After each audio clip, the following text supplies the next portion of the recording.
빨대 하나로 요구르트 시장을 정복했습니다. 김선희 대표는 요구르트 이후에 밀려 항상 10% 언저리의 시장 점유율을 갖고 있었던 애뇨에 빨대를 넣어 2017년 9월 국내 최초 전용 빨대라며 홍보를 시작했는데, 이로 인해 소비자들의 반응이 점차 좋아지면서 다음 해 2018년 시장 점유율이 슬금슬금 30%를 돌파하더니 리뉴얼 2년 만에 50%를 넘기는 잭팟을 터뜨린 적이 있었습니다. 하지만 플라스틱으로 인한 환경오염이 점차 심각해지면서 세계적으로 노플라스틱 운동이 확산이 됐고, 평소 환경 보호에 관심이 많았던 한 소비자가 빨대 없이도 충분히 마실 수 있다라며 편지와 함께 그동안 모아둔 빨대를 보낸 적이 있는데, 이에 메일리어 고객 최고 책임자는 고객님을 위한 편의가 오히려 불편하게 만들었다는 것을 안다며 마시기 편한 포장재를 연구하고 있습니다 라고 직접 자필의 편지를 써 답장했고, 실제로 애뇨 요구르트의 빨대를 제거하여 간헐적으로 유통하는 등 소비자의 요구에 응답하여 화제가 된 적이 있었습니다. 참고로 플라스틱 빨대를 자연분해하는데 걸리는 시간은 500년이라고 하며 페트병보다 50년이 더 걸린다고 합니다. 메일리업의 가장 대표적인 사회공헌은 선천적으로 대사질환을 가진 아이들을 위해 특수분유를 만드는 일입니다. 대사 이상 질환은 체내에 특정 아미노산을 분해하는 효소가 없어 단백질을 먹게 되면 아미노산 부산물이 체내에 쌓여 뇌 손상을 입게 되며 생명을 잃게 될 수도 있는 질환으로, 발병 확률은 10만 명 중에 2명이 0.00002%로 2019년 출생아 수 30만 3,054명 중 6명 이하 정도의 아이들만이 갖고 있는 희귀질병이라 수요가 거의 없다고 해도 무방하지만, 먹는 것이 제한된 유아기 때는 특수분유가 사실상 그들의 생명줄과도 같아 이런 아이들을 위해 창업주 고 김봉용 회장은 세상에 단 한 명의 아이도 건강한 삶에서 소외되지 않아야 한다며 특수분유 사업만큼은 손해를 보더라도 중단하지 말 것을 지시했고, 이를 위해 1년에 2번 평택공장의 일반 분유 생산을 전면 중단한다 하며 단백질을 섭취할 경우 사망까지 이를 수도 있기에 혹시라도 일반 분유가 섞여 들어갈 것을 고려하여 8시간 정밀 세척을 하고 12종 특수분유의 각 1종마다 바꿔 생산할 때는 1시간씩 클리닝 작업을 한다고도 합니다. 또한 하루 6만 5천 캔의 일반 분유를 생산할 수 있는 평택공장에서 특수분유는 그의 20%인 14,000캔밖에 만들 수 없다고 하는데, 이렇게 생산 단가가 높음에도 불구하고 수입 제품보다 50% 이상 저렴한 가격에 판매하고 있다고 합니다. 여담으로 타이거 JK와 윤미래는 2009년부터 어려운 환경의 아이들을 위해 방송 출연료와 음반 판매 수익금 등을 기부해왔는데, 2018년에는 김선희 대표와 함께 그들을 위한 하트밀 캠페인에 참여하여 특수분유 7,200개를 기부하기도 해 화제가 된 적이 있었습니다.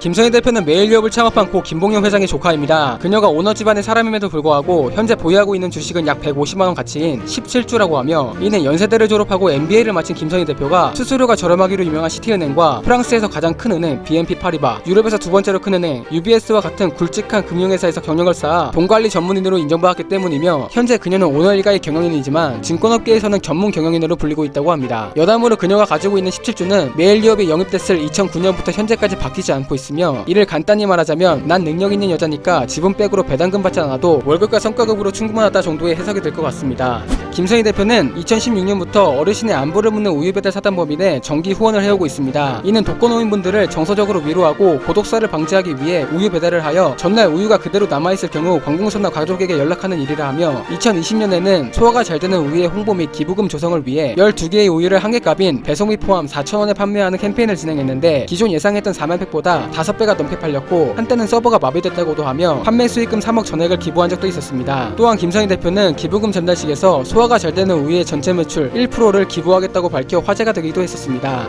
대학생 1000명을 대상으로 담고 싶은 음료 부분 CEO 설문조사에서 1위를 차지한 김선희 대표는 사장이 취임하고 2년 만에 회사 처음으로 매출 기준 업계 1위를 성장시켰습니다. 우유계의 넘사벽이라고 불리는 서울우유협동조합의 매출을 제치고 2016년 1위를 차지했는데, 사실 우유 실적으로만 따질 때는 2019년 시장 점유율은 메일리어 12%, 서울유 39%로 26%의 큰 차이를 보였지만, 김선희 대표는 출산율 하락에 따른 신생아 수의 급격한 감소와 수입품 증가로 높아진 경쟁으로 인해 사업을 다각화하였는데, 사촌 오빠인 김정환 회장과 함께 2016년에는 3만 평 규모의 친환경 테마파크인 상하농원의 운영을 시작으로 2019년에는 중장년층을 위한 영양식 셀렉스를 출시하며 전체 매출에서 차지하는 비중이 크지는 않지만 카테고리를 다양화했으며 저출산으로 인한 유업계의 불황을 극복해 나가고 있다고 합니다. 여담으로 전북 고창에 위치한 상하농원은 현대적인 유럽의 농촌을 연상시킨다 하여 SNS에서 인생샷 찍기 좋은 스팟으로 화제가 된 적도 있었습니다. 마지막으로 기아 자선단체 필란트로피에 게재된 김선희 대표의 글을 끝으로 인사드리겠습니다.